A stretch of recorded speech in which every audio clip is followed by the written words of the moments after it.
Hello दोस्तों, स्वागत है एक बार फिर से अपने नए YouTube channel ABR science classes के अंदर। तो दोस्तों, इस वीडियो के अंतर्गत हम लोग बात करने वाले हैं क्लास 10 केमिस्ट्री का बहुत ही ज़्यादा इंपॉर्टेंट ऑब्जेक्टिव क्वेश्चन के बारे में। तो दोस्तों, चलिए बिना टाइम वेस्ट की वीडियो को शुरू करते हैं। तो दोस्तों, पहला नंबर क्वेश्चन है कि निम्नलिखित में से कौन सबसे कम अभिक्रियाशील धातु है। तो जैसे कि दोस्तों आप सब जानते हैं कि क्रियाशील समूह के श्रेणी में जो सबसे नीचे उपस्थित होता है, यानी कि जो नीचे होता है, वह ऊपर वाले से क्या होता है, कम अभिक्रियाशील होता है। तो इन चारों में से जो आयरन है वो सबसे क्या होता है, नीचे उपस्थित होता है। इसलिए इसका आंसर क्या हो जाएगा, ऑप्शन नंबर सी। अब अगला क्वेश्चन के बारे में बात करते हैं। तो दोस्तों, दूसरा क्वेश्चन का यहाँ पर कह रहा है कि एथेनॉल का क्रियाशील समूह का सूत्र लिखें, यानी कि एथेनॉल का जो क्रियाशील समूह का जो सूत्र होता है उसी को बताना है। तो दोस्तों, ये सिंपल क्वेश्चन है और मुझे पता है कि आपका इसका आंसर भी पता होगा। तो इसका आंसर क्या हो जाएगा, ऑप्शन नंबर ए। ठीक, हम अगला क्वेश्चन के बारे में बात करते हैं। तो अगला क्वेश्चन है कि निम्नलिखित में से कौन सबसे अच्छा विद्युत का सुचालक है। तो इसका आंसर क्या हो जाएगा दोस्तों। तो देखिए दोस्तों, इनमें बहुत से लड़का जो क्या होता है ना, इसमें कंफ्यूज हो जाता है कि ऑप्शन नंबर ए क्लिक करें या ऑप्शन नंबर बी क्लिक करें। तो दोस्तों, मैं आपको बता दूं कि ग्रेफाइट भी विद्युत का सबसे अच्छा सुचालक होता है और चांदी भी। लेकिन जब ये दोनों एक ही ऑप्शन में यानी कि एक ही क्वेश्चन में दिया जाता है तो आंसर क्या हो जाएगा, ऑप्शन नंबर ए यानी कि चांदी। तो यहाँ पर आंसर क्या हो जाएगा, ऑप्शन नंबर ए चांदी। ठीक, अगली क्वेश्चन की बात करते हैं। तो चौथा नंबर क्वेश्चन है कि विरंजक चूर्ण का रासायनिक सूत्र क्या होता है। तो विरंजक चूर्ण का रासायनिक सूत्र क्या होता है, तो CaOCl2, यानी कि ऑप्शन नंबर सी इसका क्या हो जाएगा, करेक्ट हो जाएगा। ठीक, अगले क्वेश्चन के बारे में बात करते हैं। सिल्वर क्लोराइड का रंग कैसा होता है, यानी कि AgCl का रंग कैसा होता है। तो दोस्तों, इसका रंग कैसा होता है, तो सफ़ेद होता है, यानी कि ऑप्शन नंबर ए क्या हो जाएगा, सही हो जाएगा। अगला क्वेश्चन की ओर बढ़ते हैं। 6 नंबर क्वेश्चन में कह रहा है कि निम्नलिखित में कौन लवण है, यानी कि इसमें लवण बताना है, इन चारों ऑप्शनों में से कौन है। तो यदि ऑप्शन नंबर ए की बात की जाए तो ऑप्शन नंबर ए क्या है, सही है, यानी कि NaCl क्या होता है, तो लवण होता है। आप लोग जानते हैं KOH नहीं हो जाएगा, NaOH भी नहीं होगा और KOH भी नहीं होगा। तो सही ऑप्शन कौन सा हो जाएगा, ऑप्शन नंबर ए। ठीक, तो आगे बढ़ते हैं। 17 नंबर क्वेश्चन कह रहा है कि उदासीन विलयन का पीएच मान कितना होता है। दोस्तों, आप सभी को पता होगा कि उदासीन विलयन का पीएच मान कितना होता है, तो 7 होता है। तो इसका आंसर कौन हो जाएगा, ऑप्शन नंबर सी। ठीक, अब आगे बढ़ते हैं। सोडियम क्लोराइड का सूत्र है, यानी सोडियम क्लोराइड का यानी कि सूत्र बताना है आपको। तो सोडियम क्लोराइड का सूत्र क्या होता है, तो Na2CO3। तो कौन सा है, तो ऑप्शन नंबर ए, यानी कि ऑप्शन नंबर ए क्या हो जाएगा, सही हो जाएगा। अगला नंबर क्वेश्चन कह रहा है कि धातु के ऑक्साइड क्या होते हैं। क्वेश्चन कर रहा है कि धातु के ऑक्साइड क्या होते हैं, अम्ल होते हैं, भस्म होते हैं, लवण होते हैं, या फिर इनमें से कोई नहीं। तो दोस्तों, धातु के ऑक्साइड क्या होते हैं, तो धातु के ऑक्साइड आपका भस्म होते हैं, यानी कि ऑप्शन नंबर बी क्या हो जाएगा, सही हो जाएगा। अगला नंबर क्वेश्चन 10 नंबर क्वेश्चन कर रहा है कि टार्टरिक अम्ल निम्नलिखित में से किस में पाया जाता है, यानी कि आपको बताना है कि टार्टरिक अम्ल इनमें से किस में पाया जाता है, टमाटर में, संतरा में, सिरका में, इमली में। तो दोस्तों, हम लोग जानते हैं कि टार्टरिक अम्ल किस में पाया जाता है, इमली में पाया जाता है, इसलिए ऑप्शन नंबर डी क्या हो जाएगा, सही हो जाएगा। अगला नंबर क्वेश्चन है कि निम्नलिखित में से किसे चाकू से काटा जा सकता है। निम्नलिखित में से किसे चाकू से काटा जा सकता है, तो इसका आंसर क्या हो जाएगा, सोडियम को। हम लोग जानते हैं कि सोडियम क्या होता है, बहुत ही अधिक क्रियाशील होता है और इसे चाकू से काटा जा सकता है। तो सी नंबर क्या हो जाएगा, सही हो जाएगा, सी। 12 नंबर क्वेश्चन कह रहा है जिंक तथा सल्फ्यूरिक अम्ल के बीच होने वाले अभिक्रिया होने पर निम्नलिखित में से कौन सी गैस निकलती है। कह रहा है क्वेश्चन दोस्तों, जिंक और सल्फ्यूरिक अम्ल के बीच अभिक्रिया होने पर निम्नलिखित में से कौन सी गैस निकलती है। तो देखिए दोस्तों, यहाँ पर Zn plus H2SO4 sorry ZnH2SO4 जब ये अभिक्रिया करता है तो क्या बनता है, ZnSO4 प्लस H2, यानी कि हाइड्रोजन गैस क्या होता है, तो मुक्त हो जाता है। तो इसका आंसर क्या हो जाएगा, ऑप्शन नंबर डी। तो ऑप्शन नंबर क्या हो जाएगा, डी सही हो जाएगा। अगला नंबर क्वेश्चन की यदि बात की जाए 13 नंबर का है आधुनिक आवर्त नियम के अनुसार तत्वों के गुणधर्म किसके आवर्त फलन होते हैं, यानी कि कर है क्वेश्चन की जो तत्वों का गुणधर्म आधुनिक आवर्त नियम में जो तत्वों का गुण आवर्त फलन होता है वो किसका आवर्त फलन होता है, परमाणु द्रव्यमान के, परमाणु संख्या के, या परमाणु आकार का। तो डी ऑप्शन नंबर नहीं दिया है, इसका मतलब कोई नहीं, इन्हीं में सबको बताना है कि इसका आंसर क्या होगा। तो हम लोग जानते हैं कि आधुनिक आवर्त नियम यानी कि जो आधुनिक आवर्त सारणी है ये किस पर आधारित है, तो तत्वों का परमाणु संख्या पर आधारित है, यानी कि यहाँ पर क्या हो जाएगा, ऑप्शन नंबर बी सही हो जाएगा। अगला नंबर क्वेश्चन कर रहा है विद्युत अपघटन में इलेक्ट्रॉन मुक्त होता है एनोड पर, कैथोड पर, दोनों, या फिर इनमें से कोई नहीं। तो दोस्तों, हम लोग जानते हैं कि विद्युत अपघटन जब होता है तो उसमें इलेक्ट्रॉन किस में मुक्त होता है, तो एनोड पर। एनोड पर क्या होता है, इलेक्ट्रॉन मुक्त होता है। तो इसका आंसर क्या हो जाएगा, ऑप्शन नंबर ए। 15 नंबर की बात की जाए तो जल में घुलनशील भस्म क्या होता है। 15 नंबर क्वेश्चन कर रहा है जल में घुलनशील भस्म क्या होता है, अम्ल होता है, क्षार होता है, लवण होता है, क्या होता है। तो जल में घुलनशील भस्म क्या होता है, छाल होता है। हम लोग जानते हैं कि जल में घुलनशील भस्म का क्या बोलता है, छाल होता है। तो इसका आंसर क्या हो जाएगा, ऑप्शन नंबर बी। ठीक, 16 नंबर क्वेश्चन कर रहा है कि निम्नलिखित में से सबसे भारी धातु कौन है। इसमें से आपको धातु का नाम बताना जो सबसे भारी धातु है। लिथियम तो हो नहीं सकता क्योंकि लिथियम सबसे हल्का धातु होता है। यूरेनियम है, सीजियम है, लोहा है।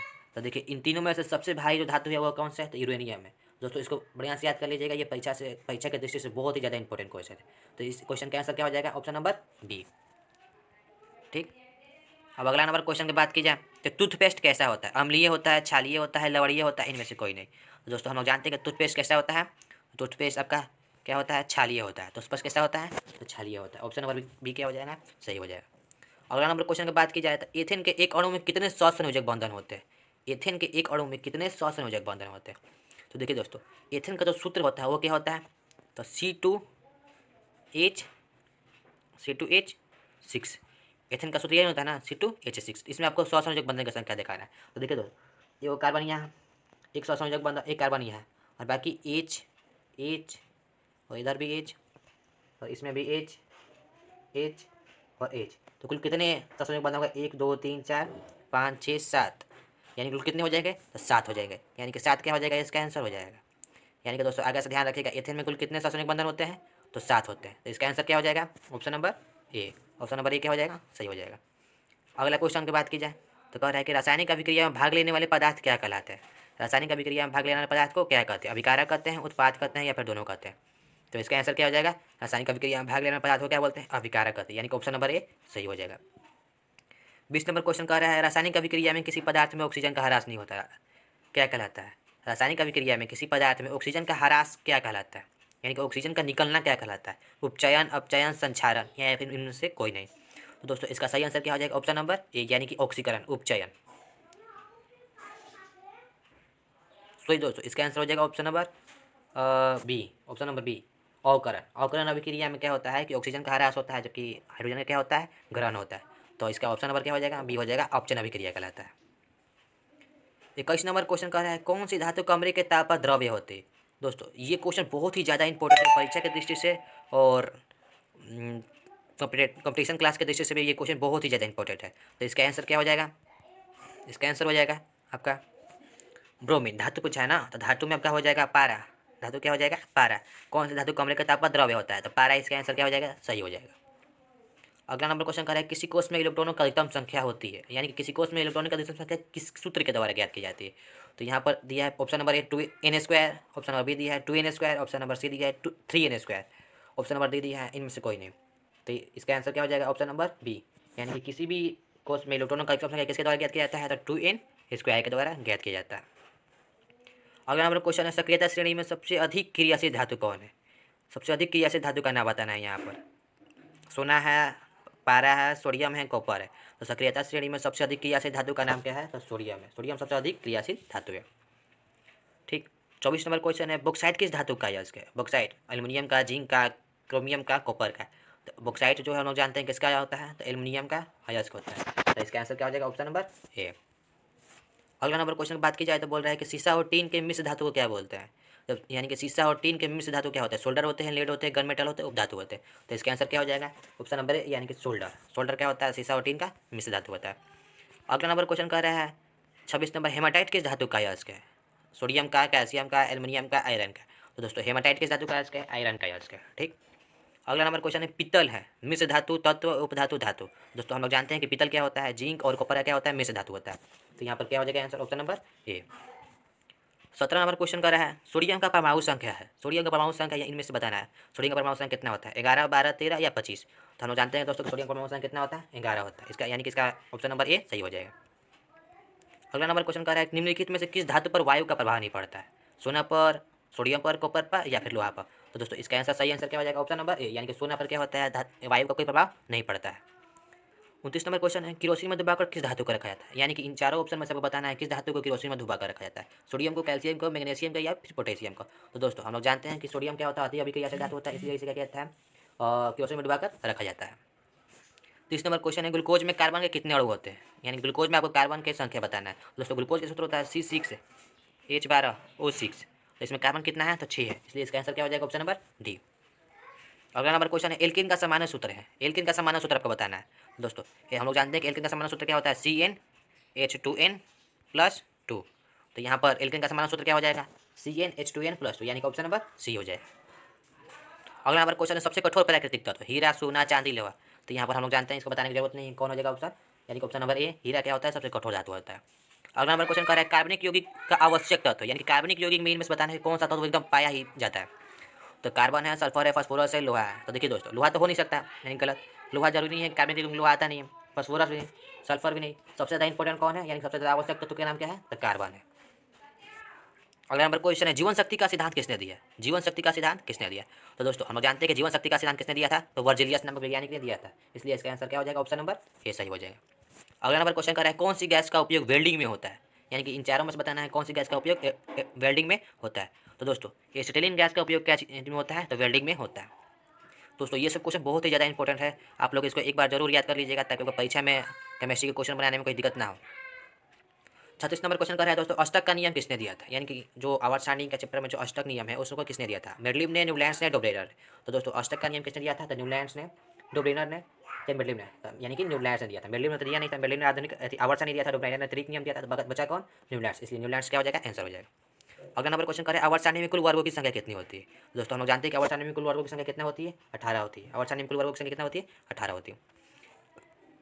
अगला नंबर क्वेश्चन कर रहा है दीर्घ आवर्त में सभी धातुओं में अधातु में रखी गई है, दीर्घ आवर्त में सभी अधातु रखी गई, पी ब्लॉक में, एस ब्लॉक में, एफ ब्लॉक में, डी ब्लॉक में, इनमें से किस ब्लॉक में सभी अधातु को रखी गई है। दोस्तों हम लोग जानते हैं कि पी ब्लॉक में सभी धातु को क्या करेंगे, रखी गई है। अगला नंबर क्वेश्चन है सूर्य सेल में उपयोग होता है, सूर्य सेल में इनमें से कौन सा चीज़ उपयोग होता है, प्लास्टिक, सिलिकॉन, यूरेनियम, प्लूटोनियम। तो दोस्तों सूर्य सेल में कौन सा, यानी कि सोलर प्लेट में किस चीज़ का उपयोग होता है, सिलिकॉन का उपयोग होता है। अगला नंबर क्वेश्चन कर रहा है संगमरमर का सूत्र बताइए, संगमरमर का सूत्र क्या होता है दोस्तों, CaCO3। 41 नंबर क्वेश्चन है सबसे अधिक विद्युत ऋणात्मक तत्व, इनमें से बताना है कि सबसे अधिक विद्युत ऋणात्मक तत्व कौन होता है। तो दोस्तों हम लोग जानते हैं कि आवर्त सारणी में यदि हम ऊपर से नीचे की ओर आते हैं तो क्या होता है, विद्युत ऋणात्मकता में क्या होता है, कमी होते रहता है। ठीक, तो सबसे ऊपर जो होता है आवर्त में सबसे ऊपर जो होता है वो उसका विद्युत ऋणात्मकता क्या होता है, सबसे अधिक होता है। तो हम लोग जानते हैं कि फ्लोरीन जो होता है वो आवर्त सारणी में सबसे ऊपर होता है, इसलिए इसका क्या हो जाएगा, आंसर क्या हो जाएगा, फ्लोरीन। फॉर्मिक अम्ल का IUPAC नाम है, यानी कि फॉर्मिक अम्ल का IUPAC नाम क्या है, मेथनोइक अम्ल, इथेनोइक अम्ल, प्रोपेनोइक अम्ल या फिर सभी। तो फॉर्मिक अम्ल का IUPAC नाम क्या होता है, मेथनोइक अम्ल। 43 नंबर क्वेश्चन करें आधुनिक आवर्त सारणी में कौन सा आवर्त अभी अधूरा है, यानी कि आधुनिक आवर्त सारणी में अभी इनमें से कौन सा आवर्त अभी अधूरा है, दूसरा, पाँचवा, सातवां या छठा। तो देखिए दोस्तों आधुनिक आवर्त सारणी में जो है ना वो आपका जो सातवां आवर्त है, ये सातवां आवर्त क्या है, अभी अधूरा है। ठीक, 44 नंबर क्वेश्चन करें निम्नलिखित में से कौन उपधातु है, उपधातु बताना है आपको इनमें से।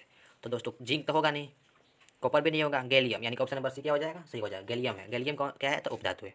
अगला नंबर क्वेश्चन करें शुद्ध जल का पीएच मान कितना होता है, शुद्ध जल का पीएच मान कितना होता है। तो दोस्तों पीएच मान शुद्ध जल का कितना होता है, 7 होता है।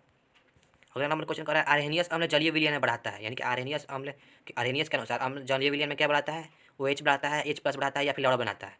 तो हम लोग जानते हैं दोस्तों जब हम किसी अम्ल को जल में डालते हैं तो क्या होता है, H+ आयन के साथ होता है में वृद्धि हो जाता है। 27 नंबर क्वेश्चन कर रहा है दोस्तों अम्ल धातु से अभिक्रिया कर कौन सा गैस देता है, अम्ल धातु से अभिक्रिया कर कौन सा गैस देता है, हाइड्रोजन, ऑक्सीजन, नाइट्रोजन या फास्फोरस। तो दोस्तों अभी हमने बताया था कि जैसे ही हम लोग किसी भी चीज़ को अम्ल को पानी में डालते हैं तो क्या होता है, H+ आयन में वृद्धि हो जाता है। उसी तरह दोस्तों अम्ल जो है वो धातु से अभिक्रिया करके क्या करता है, हाइड्रोजन गैस मुक्त करता है। ये बात याद रख लीजिएगा, तो यानी कि ऑप्शन नंबर क्या हो जाएगा, सही हो जाएगा। 48 नंबर क्वेश्चन कर रहा है निम्नलिखित में से कौन सा पदार्थ बिना ज्वाला के जलता है, मोमबत्ती, केरोसिन, कोयला, मीथेन गैस। तो दोस्तों इसका आंसर सही आंसर हो जाएगा कोयला, कोयला जो है बिना ज्वाला के जलता है। 49 नंबर क्वेश्चन कर रहा है निम्नलिखित में से कौन सा बुझा हुआ चूना है, निम्नलिखित में से कौन सा बुझा हुआ चूना, बुझा हुआ चूना का आपको सूत्र बताना है, CaOH, CaCO2 या फिर CaO। तो देखिए दोस्तों बुझा हुआ चूना का सूत्र क्या होता है, तो CaOH, यानी कि ऑप्शन नंबर बी क्या हो जाएगा, सही हो जाएगा। अगला नंबर क्वेश्चन कर रहा है एक अणुसूत्र परंतु विभिन्न संरचना सूत्र वाले यौगिक कहलाते हैं, एक अणुसूत्र परंतु विभिन्न संरचना सूत्र वाले यौगिक कहलाते हैं, क्या कहलाते हैं, बहुलक कहलाते हैं, अपरूप कहलाते हैं, समवायी कहलाते हैं या फिर इनमें से कोई नहीं कहलाते हैं। तो दोस्तों हम लोग जानते हैं कि जो समवायी होता है उसमें क्या होता है, यौगिक का एक ही सूत्र होता है लेकिन संरचना सूत्र क्या होता है, अलग अलग होता है, इसलिए इसका सही आंसर क्या हो जाएगा, ऑप्शन नंबर सी हो जाएगा। तो दोस्तों हमने 50 क्वेश्चन को कर लिया है और आप अपना स्कोर बताइएगा कि आपका कितना सही क्वेश्चन हुआ है। यदि आपका 40+ है तो आप केमिस्ट्री में आपका ऑब्जेक्टिव ठीक ठाक है, और भी कोशिश करिए ताकि आपका 50 में 50 आ सके। तो दोस्तों मिलते हैं एक नई वीडियो के अंदर।